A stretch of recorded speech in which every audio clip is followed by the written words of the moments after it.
Okay, so if you're trying to manage your risk for diabetes, what's the number one rule you always hear? Watch your sugar, right? And that usually means sweet, delicious fruits like mangoes are totally off the table. But what if that conventional wisdom has a pretty surprising twist? Let's dive into this. All right, imagine a little snack showdown. In one corner, you've got a fresh, sweet mango. In the other, a supposedly healthier, low-sugar granola bar. Now, for someone watching their health, the choice seems like a no-brainer, doesn't it? Well, a new study decided to put that assumption to the test. This really gets to the heart of what I call the sweet snack dilemma. We're all basically trained to be label detectives, aren't we? Always scanning for that lower sugar number, thinking it's automatically the healthier choice. And on the surface, that thinking makes perfect sense. We know high sugar intake can lead to problems with blood glucose control and insulin sensitivity, and those are key risk factors for type 2 diabetes. So yeah, cutting out a sugary fruit feels like a really responsible first step. But here's where the story takes a turn. What if a high sugar fruit was actually the better option? This is the counterintuitive idea that researchers wanted to dig into. Could the source of the sugar matter more than the total amount? Could a natural, whole fruit actually outperform a processed, low-sugar snack? So let's get to the surprising showdown.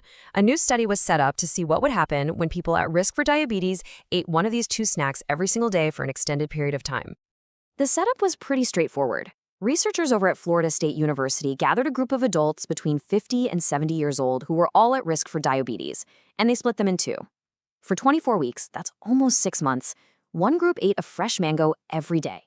The other group ate a low-sugar granola bar. Now, here's where it gets really wild. That mango had 32 grams of sugar. The granola bar, only 11 grams.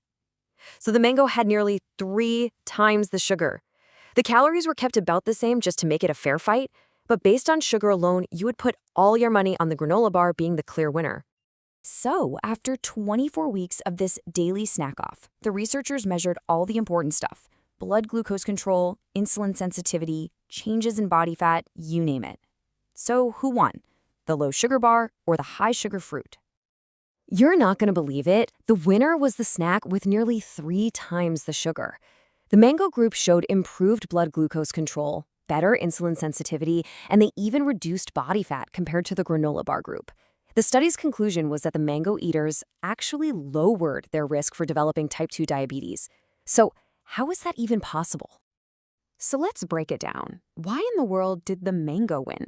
Well, the answer lies in the incredible science of whole foods versus processed foods. The key concept here is something called the whole food matrix. Think of it this way. A mango isn't just a bag of sugar. It's this complex, natural package where the sugar is all woven together with fiber, vitamins, antioxidants, and tons of other compounds. And that entire package, that matrix, completely changes how your body digests and absorbs the sugar inside. So what exactly are the mango's secret weapons? Well, according to expert Shebnem Unlunishler, inside that matrix, you've got a whole crew of helpers.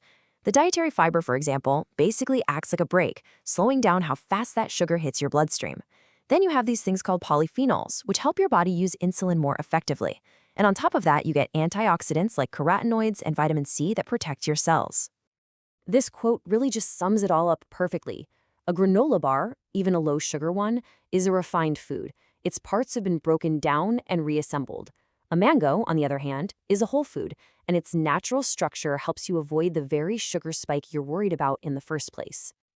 So does this mean we should all just run out and eat mangoes all day long? Well, not exactly. The real lesson here is so much bigger than any single fruit. It is so important to avoid this common trap of focusing on one superfood.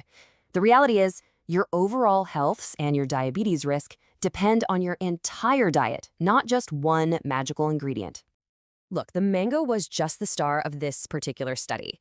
The exact same principle could apply to choosing an apple over a fruit-flavored snack, or a handful of berries instead of one of those healthy cereal bars.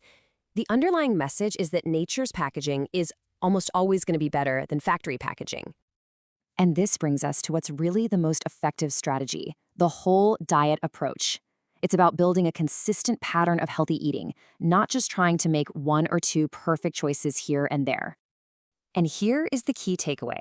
Rather than getting lost in the weeds about a single food, The most effective, science-backed method is to zoom out and focus on the big picture of what you eat every day.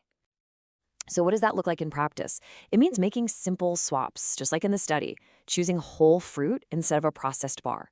It means building your meals around things like whole grains, beans, nuts, and just tons of vegetables, while actively avoiding those added sugars from things like soft drinks.